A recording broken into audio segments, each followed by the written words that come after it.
Mateus 23, 37. Deixa eu ver o texto aqui. Jerusalém, Jerusalém, que matas os profetas e apedrejas os que te foram enviados. Quantas vezes quis eu reunir teus filhos, como a galinha junta os seus pintinhos debaixo das asas, e vós não quisestes. Ok, vamos orar. Que bênção poder pregar tua palavra. E me dá um coração que teme o Senhor, para que não haja nada de orgulho, nada, porque eu sou apenas um porta-voz e é um privilégio para mim fazer isto. Ensinando, pregando ao teu povo, no desejo, no afã de ver a igreja crescendo em temor e almas se convertendo a Cristo. Esse é o meu desejo, Senhor, e que tu sejas glorificado. Em nome de Cristo. Amém. Podeis assentar. Eu quero pregar nesse texto hoje à noite sobre a boa vontade de Deus e a má vontade do homem. Porque hoje o que mais falam é Satanás preservando mentira na face da terra, né? E é assim. Quando eu estou lá no escritório, eu tenho várias mensagens lá, eu ponho ali na mesa do escritório e fico examinando as mensagens. Aí vem um vento lá de fora e tenta levar um papel. E aí eu tenho que colocar um peso em cima.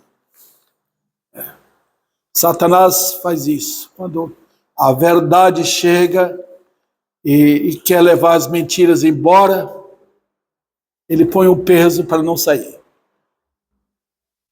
E é tão importante pregar sobre essa questão, que eu falo questão, irmãos, porque há muito hoje, muito dentro das comunidades evangélicas, né, das igrejas, que querem erguer a vontade do homem como se essa vontade fosse soberana.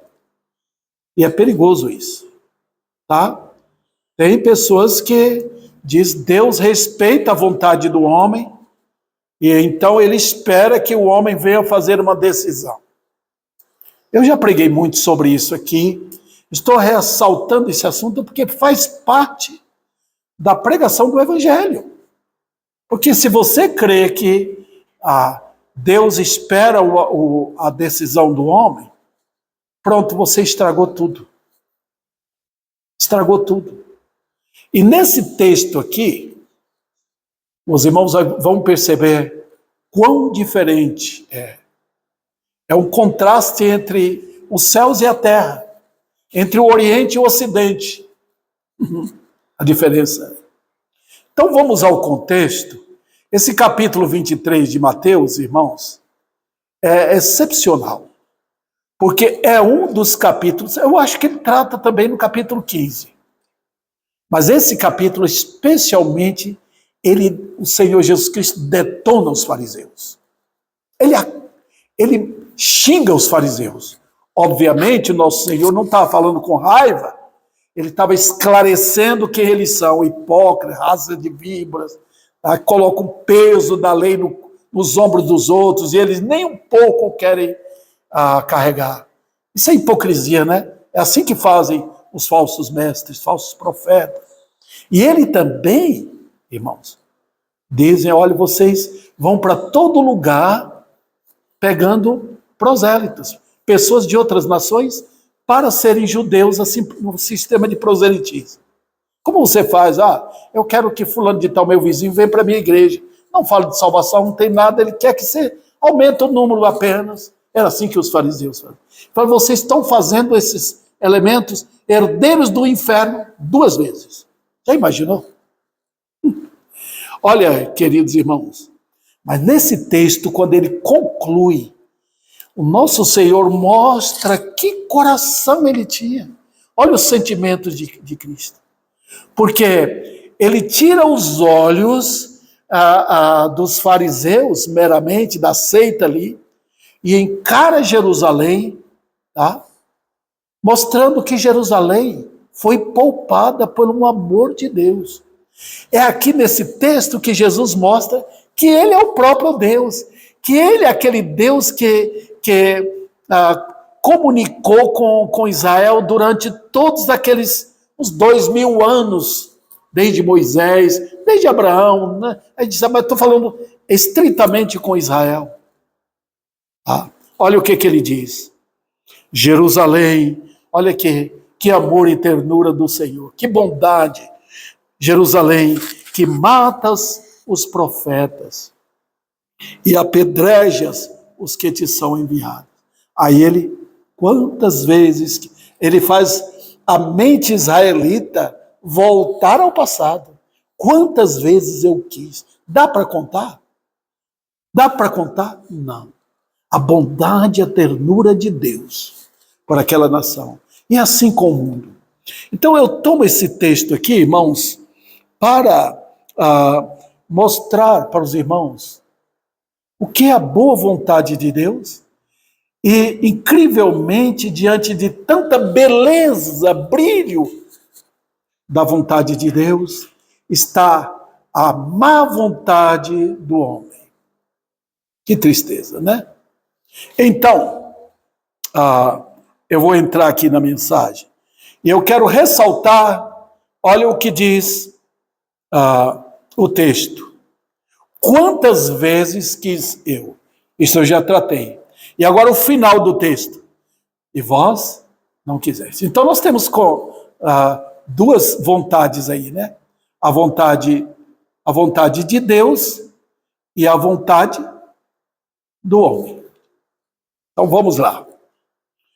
A primeira lição que eu quero passar para vocês, esperando ser bem-sucedido na comunicação, é que a boa vontade de Deus foi mostrada para com Israel. E aí eu quero que os irmãos vejam comigo esse histórico em breves palavras. Não dá para passar muita coisa, mas nota, irmãos, a comunicação não é tanto com Israel, é com a raça humana, desde a criação. Observe bem, os irmãos vão entender com a graça de Deus. A comunicação de Deus com os homens mostra o quanto Deus é bondoso, que sempre quis o bem do homem. Deus nunca puxou seu facão, por assim dizer, para golpear, como fazem os homens, irmãos, quando fica com raiva um do outro, já quer brigar, já quer bater, quer matar. É assim o mundo. Como a Bíblia diz, são seus pés velozes para derramar sangue. Os irmãos sabem disso. Agora, irmãos, nosso Deus não é assim. Não. Ele é paciente, bondoso. Os irmãos lembram de Caim? Quando Caim matou Abel e depois deu as costas, não ouviu o conselho de Deus e foi embora.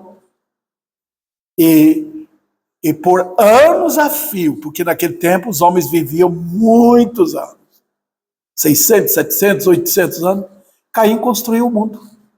Que tempo ele teve para construir um mundo fascinante, que depois foi sepultado debaixo das águas, do dilúvio. Está vendo? Que paciência de Deus. Eu cito aquele versículo de Naum 1:3. O Senhor é tardio em irar, mas grande em poder. Os irmãos estão vendo? Ele dá espaço, ele dá vazão à misericórdia dele. Outro detalhe, irmãos. E aí os irmãos vão acompanhar com a palavra de Deus, porque é isso que nós precisamos.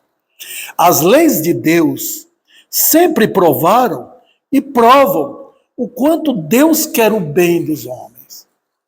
Nós falamos da lei, dizendo que a lei é de Moisés. Normalmente tem crentes que isolam, até pastores isolam a lei para o lado, não quero falar disso, mas a lei é santa, pura, justa. E nós aprendemos tanto, irmãos. Quando você abre o Pentateuco ali, a partir do livro de Êxodo, você vê como são as leis de Deus, né? Então, os irmãos podem observar, olha o caráter de Deus na lei dele. Não obstante ser normalmente negativa, não furtarás, não matarás, não farás isso, não cobiçarás, então, mas é a lei de Deus. Então, se os irmãos pegarem a lei de Deus, olha, ali é o começo da lei, né? Lá do Monte Sinai, estende 2000 anos para frente, e vocês abrem aqui no livro de Mateus, tem o Sermão do Monte. O Sermão do Monte não entra Moisés, o próprio Deus que entra, para mostrar que é a lei. Jesus, no Sermão do Monte, ele expõe a lei como ela é na sua glória, na sua essência, na sua prática. Está vendo? Vem de lá por 2000 anos e houve aquele intervenção de homens aqui, de fariseus aqui, burlando a lei, mudando a lei. Mas Jesus vem no Sermão do Monte, naqueles 3 capítulos, e mostra o que é a lei. Um ataque frontal contra a instituição religiosa dos fariseus. Desculpa. Ok. Então, irmãos, o que nós vemos na lei? Oxalá quisera que o Brasil tivesse leis como aquela. Não matarás, não furtarás, não dirá o falso testemunho, honra teu pai e tua mãe, amarás o Senhor teu Deus. Já imaginou? As nações não têm, irmãos. Os homens podem colocar algumas leis coibindo o mal, mas eles mesmos praticam o mal. Os governantes são praticantes do mal. É assim que eles fazem. Então nós temos ali, queridos irmãos, a bondade de Deus para as nações. Bendita a nação que pratica isso. E como é que funciona? Onde tem crentes. Quanto mais crentes, melhor. Porque eles, os crentes, eles brilham a lei de Deus, a justiça da lei de Deus no modo deles viver. Em terceiro lugar, as palavras de Deus aos homens sempre revelaram e revelam o quanto ele é um Deus compassivo, benigno em relação aos homens. Ele dá tempo, às vezes tem um elemento perturbador e Deus dá trégua. É impressionante, irmãos, como Deus estica a corda para os ímpios. Bondade. É infinitamente mais com os crentes, né? Como ele calma conosco, nos disciplina. Não faz isso com o incrédulo. Você não vê incrédulo disciplinado. O crente, sim. O crente é disciplinado porque mostra que é crente. Pertence à família de Deus. Não é verdade? Agora, os incrédulos não. Mas com o incrédulo ele dá longo tempo. Dá força, dá saúde, dá prosperidade. Muitos incrédulos são ricos e detestam Deus. Como é que Deus tem tanta paciência? É assim que ele faz. É porque ele é bondoso. É a boa vontade de Deus. Então, o juízo dele é rápido. Quando Deus ataca para julgar, punir, vem rapidamente. E é assim. Agora, a paciência dele, é por isso que ele é chamado de longânimo. Ele tem um ânimo incrível, esse Deus. Vamos para a quarta explicação aqui. A criação de Deus prova o quanto em tudo ele serve aos homens com excelência e perfeição da criação. Eu já expliquei para os irmãos, mas sempre vale a pena a gente retomar aquele capítulo 2, aquele capítulo 1 de Romanos, porque ali mostra que cada detalhe da criação Tem duas coisas de Deus ali, está impresso. Como você compra alguma coisa de alguma empresa, né? Vamos dizer, uma massa de tomate, né? Ou óleo, está impressa ali, registrada ali a empresa, o que ela faz, a composição. Na criação de Deus está impresso invisivelmente o poder dele e a divindade dele. Está ali. Sabe o que está dizendo? Ninguém pode imitar. Irmãos, imagina não fosse a bondade de Deus. Os homens comem, bebem, respiram a bondade de Deus. Uma manga que você chupa, ali está expressa a bondade de Deus. Que Deus bondoso, a vontade dele. Ele não é ruim. Às vezes você é ruim para alguém que chega na sua casa e você limita as coisas. Com Deus não, a mesa dele é farta. E além de dar o que os homens precisam, ele cuida da criação. O Salmo 104 não trata da salvação ali, nem um pouco. Está falando da bondade, como é que esse Deus é jardineiro, esse Deus é incrivelmente plantador, esse Deus, ele brilha a sua criação com seu cuidado, ele dá comida para os pássaros, ele cuida das aves, dos animais todos, e cuida assim para que os homens possam encontrar no seu trabalho o que comer.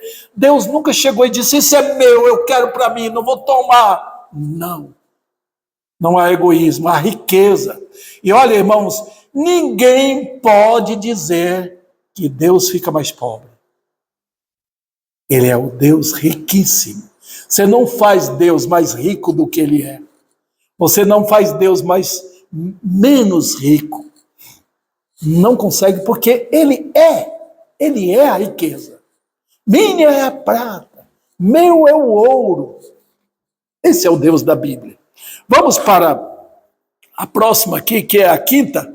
A criação, não, a salvação de Deus prova aos homens que ele é um Deus de boa vontade. Então eu já mostrei para os irmãos e passo a mostrar que ele tem prazer em salvar, irmãos. Um Deus de boa vontade. Como ele interessa em salvar. E ele está lidando não é com pecadores merecedores, irmão. Ele está lidando com vis, elementos perversos. Olha a sua vida. Aqui não tem face de homem nem de mulher. Todos são vistos como inimigos de Deus. Tá? Não tem esse negócio, ele é mais religioso. Não. Deus odeia justiça própria. Deus odeia religiosidade falsa. Ele odeia culto misturado com pecado.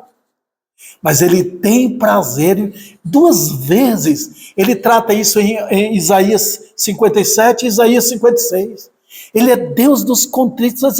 Ele vem conversar com homens e mulheres que estão lá embaixo. Porque ele tem prazer em salvar. Hoje as igrejas distribuem salvação facilmente. Abriram a porta, alargaram, colocaram em vez de uma porta um portão. E queridos irmãos, mas Deus diz que a porta é estreita. O caminho é estreito. E ele salva. Olha que Deus maravilhoso. Um Deus que poderia pegar Ribeirão Preto toda, jogar no inferno. Lembra? Lembra que Jesus falou para os moradores de Cafarnaum? Cafarnaum, está achando que você pode subir para o céu? Você vai descer para o inferno. Orgulho próprio. É isso que nós vemos hoje. Esse nariz empinado da população atual. E manipulado pela nova era. Nós temos que orar. Outro detalhe, queridos irmãos. Os juízos de Deus sempre mostraram o quanto Deus demorou para julgar e o quanto tomou a frente para que os homens, impedir que os homens sofressem castigo. Quantas vezes Deus tem salvado, colocado no mundo médicos, colocado ordem, prevenindo castigo. Os irmãos sabem que tem doenças na face da terra, resultantes do pecado, que poderia matar a população mundial. Mas Deus providenciou remédio, providenciou tudo. E segura a coisa para que a população não... Vocês querem ver o encanto da misericórdia de Deus? Vocês devem ler o livro de Lamentações. Aquele capítulo 3 é o capítulo central. Eu sempre uso os 5 dedos, porque tem 5 capítulos, né? E esse dedo aqui é o maior. Então o capítulo 3 de Lamentações é o maior capítulo. Ele é 3 vezes maior do que os outros capítulos. Cada capítulo, 1, 2, 4 e 5, tem 22 versículos. Esse tem 66. Porque é o capítulo central. E ali, depois, Jeremias representa a cidade. Impressionante. O profeta, ele está abatido. Ele estou com a boca no pó, ao ver o que ocorreu com Jerusalém, irmãos. Vocês, quando lerem aquele livro, pensem em Jerusalém. O templo pegou fogo, puseram fogo, prédios também, palácios, gente morta para todo lado. Umas 3.000 pessoas foram levadas, exiladas para a Babilônia. E aquele capítulo, Jeremias fala, ele confessa, é o capítulo da confissão. Ele fala ali o quê? O que eu vou falar? Eu estou com a boca no pó. De que se queixa o homem? Queixe dos seus pecados. Está vendo como Deus está mostrando? O que é que nós merecemos? O que é que nós merecemos? Os irmãos estão vendo a Venezuela mais de 20 anos sob o domínio dos comunistas.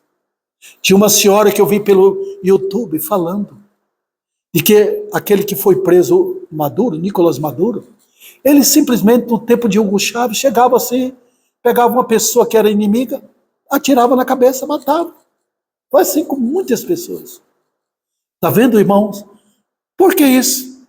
Por causa da justiça de Deus, mostrando quando ele solta em castigo, ele permite que inimigos avancem. Inimigos avancem. É porque estamos orando pelo Brasil. É porque tem joelhos dobrados aqui no Brasil, orando pela nação. Porque se cai nas mãos desses tiranos, eles são agentes que Deus permite. Tá? Eles são servos de Deus na prática do juízo de Deus. É igual na sua casa. Você quer matar uma cobra? Você tem lá um facão, alguma coisa. Aquele facão é um instrumento de juízo. Tá? Então, queridos irmãos, Deus tem os seus instrumentos. Nos livros proféticos, quer ver o arsenal de Deus? Eu vou levar lá. Ok, vamos adiante então, irmãos. Deus nunca teve o prazer de mostrar sua ira.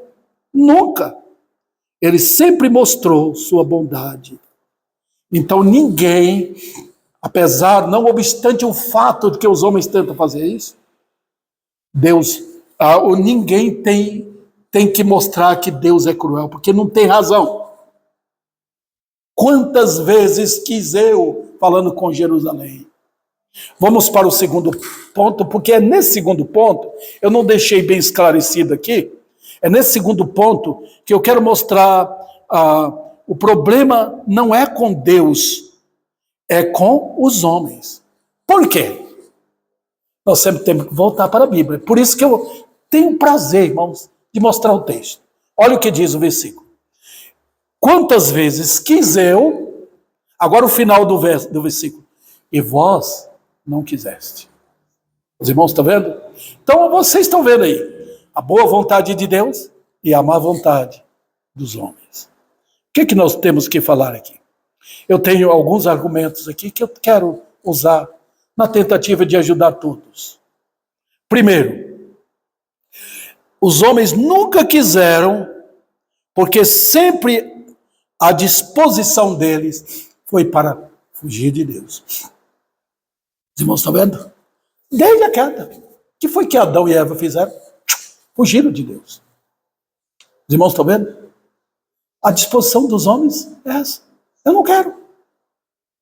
Se os homens quisessem, nosso salão estaria lotado, nem caberia.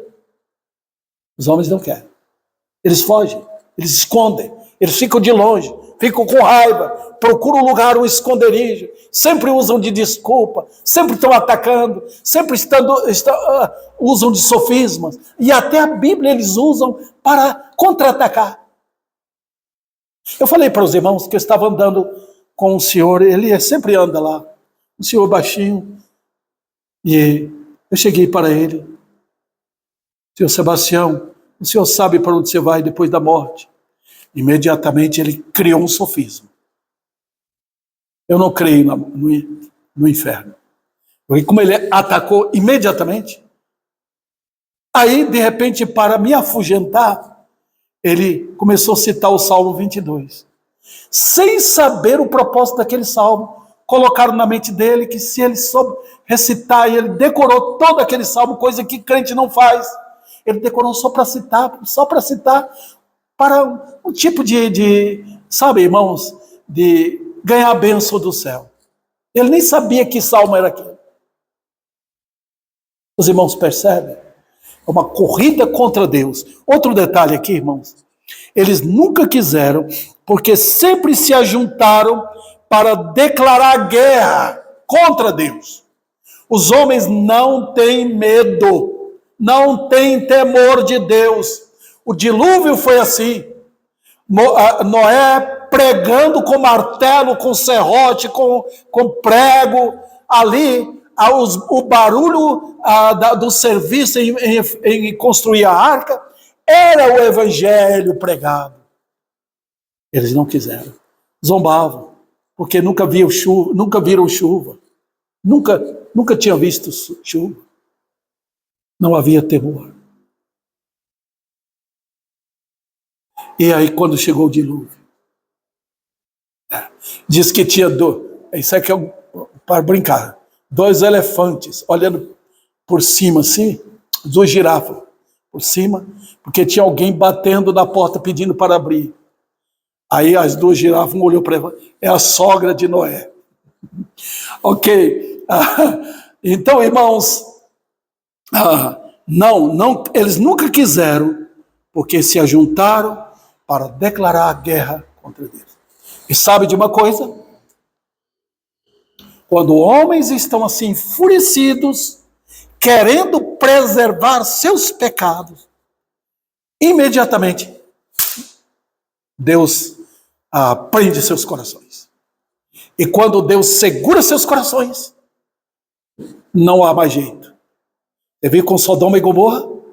Quando Deus falou para Abraão, eu vou punir a cidade, não houve mais sinal de arrependimento.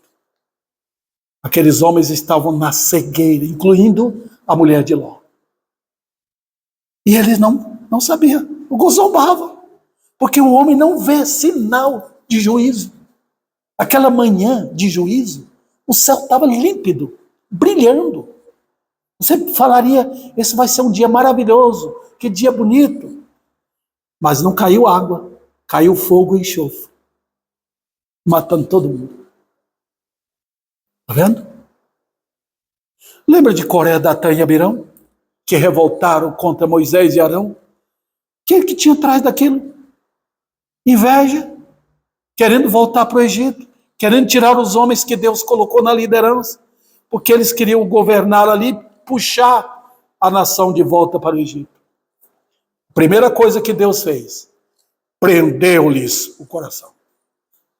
Foi colocado no local de juízo para que a morte os levasse para o inferno. E foram diretamente para o inferno. Deus é bondoso. Quantas vezes quis eu? E nunca esqueçam, decorem esse versículo. Deus é tardio em irar, mas ele é grande em poder. Outro detalhe, queridos irmãos, importantíssimo aqui, é porque eles sempre quiseram, eles nunca quiseram de Deus a misericórdia. Eles sempre quiseram fazer de Deus, vamos lá, queria que Deus fizesse do ambiente deles uma zona de conforto. Foi assim com Israel no deserto. Aquele povo rebelde, vendo como Deus tirou do Egito, tirou da escravidão, atravessou o Mar Vermelho, que milagre! Deus opera só por milagre. Deu para eles comida do céu, tirou a água da rocha, como um rio saindo para tirar a sede deles. Mas aquele povo queria porque queria uma refeição extraordinária. Queria que Deus fizesse um restaurante no deserto. E até trazer, sem dúvida, os anjos para chegar como se fossem garçons ali a satisfazer. Deus deu, mas matou-os, porque rejeitaram o Senhor. Quantas vezes quis eu? Olha, queridos irmãos, os juízos, os homens hoje, eles querem isto. Por que estão pedindo prosperidade? Porque quer conforto. Quer conforto dentro das igrejas. Quer ouvir mensagens que agradam. Quer bênção de Deus para eliminar a doença. E desafiam até o próprio Deus. Estão fazendo isso, queridos irmãos. Por isso que aumentou o número de falsos mestres. Por isso. Eles querem uma zona de conforto no mundo. E os irmãos sabem que para os crentes não tem conforto. Nosso conforto é Cristo. Outro detalhe aqui, irmãos, eles nunca quiseram, porque a presença santa de Deus atrapalha os planos de pecado. Os homens têm um amor apaixonante pelos seus pecados. E aqueles pecados que eles sabem que vão levá-los para o inferno. Então eles não querem Deus. Por quê? Por quê? Porque atrapalha os planos. Quando Israel percebeu que Moisés parece que não viria, foi uma oportunidade de ouro. Vamos fazer um carnaval. E fizeram com aquele bezerro, criaram o ídolo. É por isso que eles gostam de adorar Maria. É por isso que eles gostam de adorar outros ídolos. Eles criam na mente e no coração, além de fazer com as mãos, eles criam uma divindade porque libera. Vou pular carnaval. Vou praticar imoralidade. Vou ser desonesto meus negócios, mas eu tenho uma divindade que me aprova. Uma vez eu fui levar o carro para o mecânico. Faz tempo isso. Eu falei para ele. O que ele colocou lá, ele não respeitou nem a família dele. Mas ao lado daquilo que ele falou, a sujeira, tinha a imagem de Aparecida. Para abençoar suas maldades.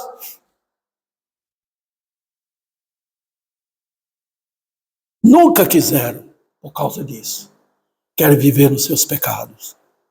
Também nunca quiseram, porque em seus corações eles têm um ódio assassino contra Cristo. Tem muitas pessoas que estão nas igrejas que no coração não querem fazer o que Cristo manda fazer porque odeiam o Senhor. A vida cristã é prática, não é mero decorar. Eu creio na eleição, eu creio nisso, eu creio na volta de Cristo, eu creio na grande tribulação. Nada disso declara que você é crente. O que declara que é crente é uma vida de obediência ao Senhor. Fazendo a vontade do Pai que está no céu. Indo adiante, queridos irmãos, nunca quiseram, mesmo diante de tantas manifestações de juízo. Eu poderia abrir agora Amós, os irmãos lembram daquele incrível capítulo 7. Mesmo vendo juízo, naquele capítulo Deus fala, eu tirei o pão de vocês, deixei vocês passar fome e vocês não se arrependeram. Eu trouxe castigo, matei jovens. Olha Deus falando isso. trazendo tragédia, mas vocês não se arrependeram. Está vendo? Ele dá, irmãos, uma exposição de umas 5 coisas que ele fez ou mais. Vocês não se arrependeram. Está vendo? Mesmo vendo. Os homens podem ficar, parece quebrantados quando acontece uma coisa trágica com ele ou com a família, que parece que eles vão se converter. Mas é igual pernilongo, irmãos. À noite aquele pernilongo vem para chupar seu sangue e você bate nele, ele vai embora. Você fala, ele vai embora. Demora uns 10 minutos, ele está de volta. O homem no pecado é assim. Quando vem um tapa de juízo, eles acordam, ficam com medo, demora um pouco, eles retornam para o seu mal. Não foi assim com o rei Acabe? Depois de ficar um tempo vestindo de saco, humilde, voltou a ser o que ele era, até a chegada da morte. Nunca vão querer, nunca vão querer o Senhor. Vós não quisestes, mesmo em face da morte. E sempre irão se unir aos rebeldes na luta contra Deus. Mesmo na hora da morte. Eu já vi muitos chegando, muitos fazem isso. Quando vê alguém chegando, preste a morrer, eles querem apresentar, você não quer aceitar Jesus. Gente, o Deus que falou para aquela vida, durante toda aquela vida, nunca houve arrependimento. E agora, na hora da morte, você quer pegar a pessoa e erguer para o céu? Tem isso não. Lembra o capítulo 1 de Provérbios? Chegará o momento que vocês gritarão, mas eu não ouvirei.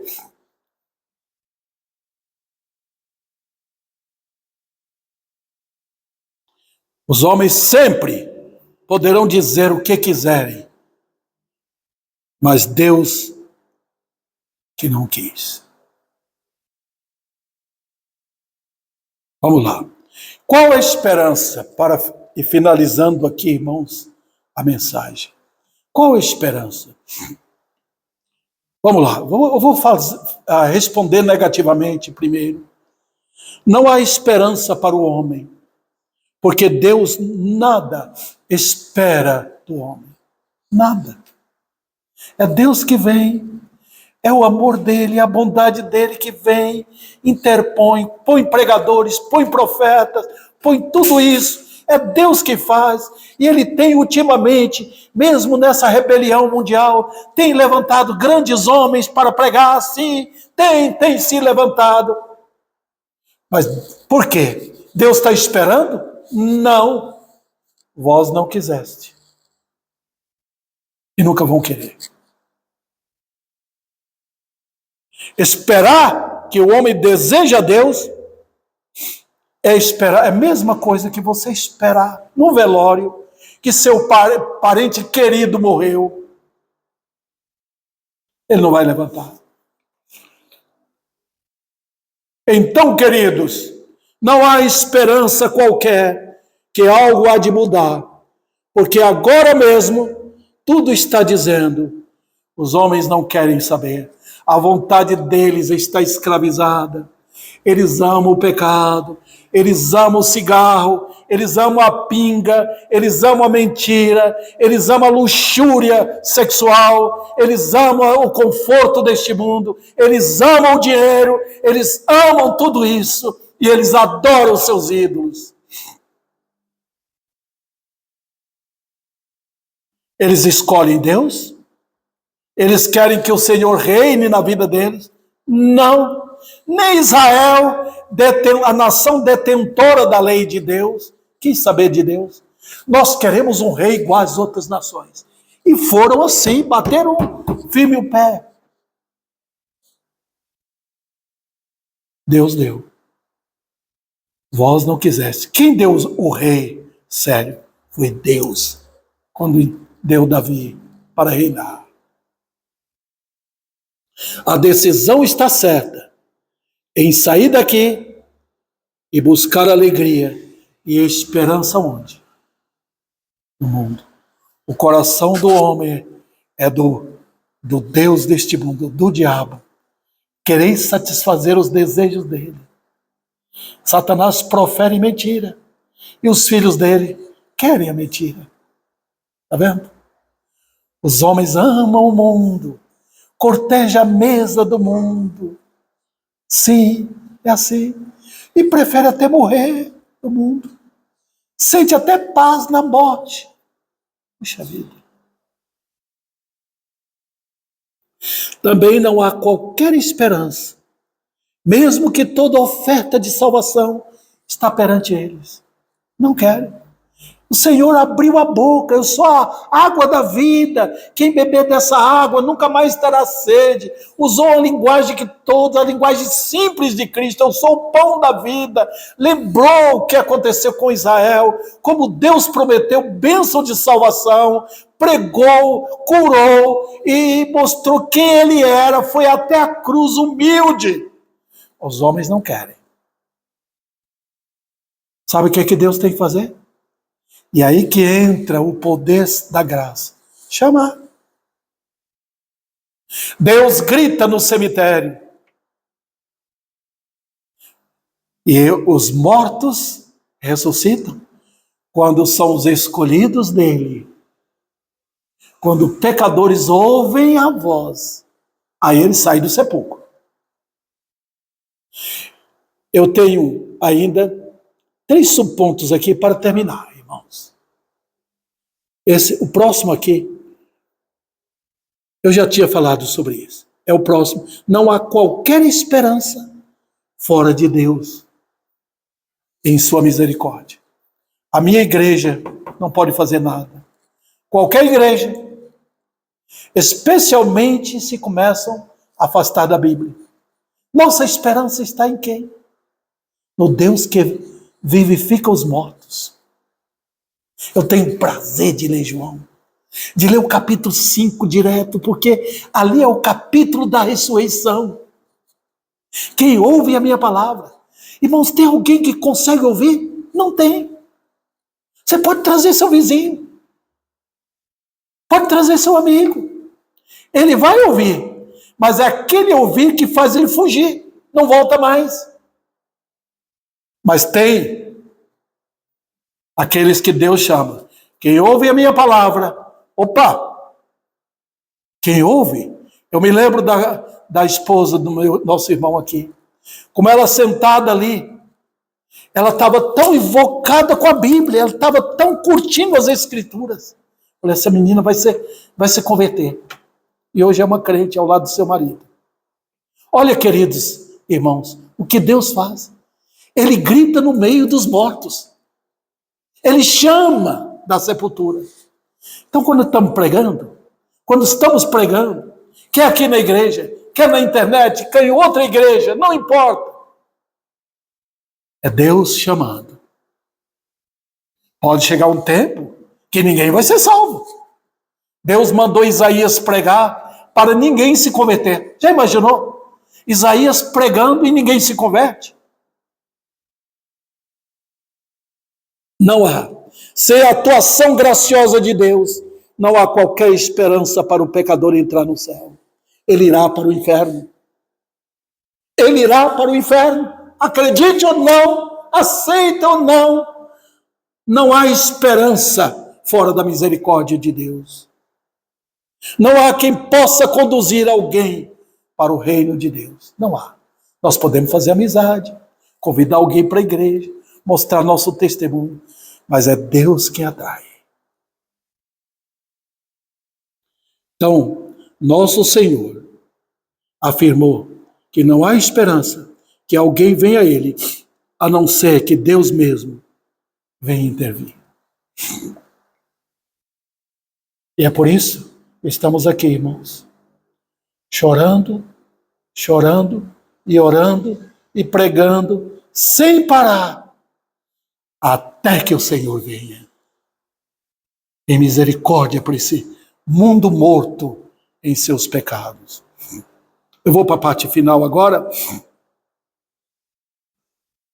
Nosso Senhor afirmou que só Ele, e neste momento, todos o ser de Deus, ou o ser do homem, na má vontade dele, todo o seu ser, mente, emoções, vontade, e todo o seu ser, alma, corpo, alma, se reúne para dizer não.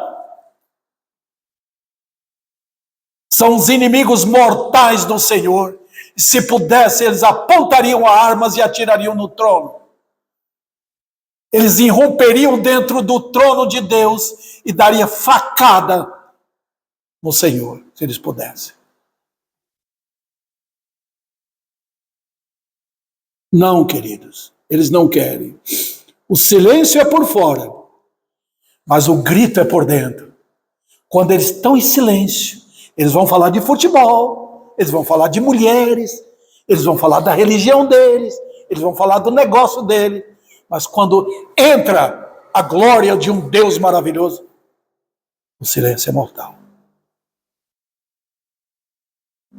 E lá dentro eles estão gritando: pare! Não queremos que ele reine na nossa vida. Oh, queridos, não havia qualquer esperança em Saulo de Tarso, se não fosse a intervenção do próprio Senhor. E para finalizar, agora mesmo, ó amigo que não se converteu a Cristo, você afirma que não quer salvação, que não deseja seguir a Cristo, nem subordinar-se a Ele, e que prefere o inferno. Não tente pegar o incrédulo. Leva até a porta do céu. Ele vai desmaiar. Ele não suporta a santidade. O céu é santo. O ambiente cristão é de santidade. A palavra do Evangelho é santa. E eles odeiam santidade. Mas Deus tem as almas quando Ele chama. Como você sabe? Aquelas almas oprimidas, quebrantadas, desesperadas, não vê mais apoio e descanso naquilo que eles sempre descansaram. Querem salvação, querem livrar do pecado, querem conhecer Deus. É Deus atuando. É o Senhor no cemitério. Ele entrou e está chamando os Lázaros para fora. Não é maravilhoso? E agora mesmo, através da pregação, é o Senhor falando. E quem sabe, dentre os meus ouvintes, haja alguém que deseja a tão grande salvação. Que Ele aplique a sua palavra em cada coração esta noite.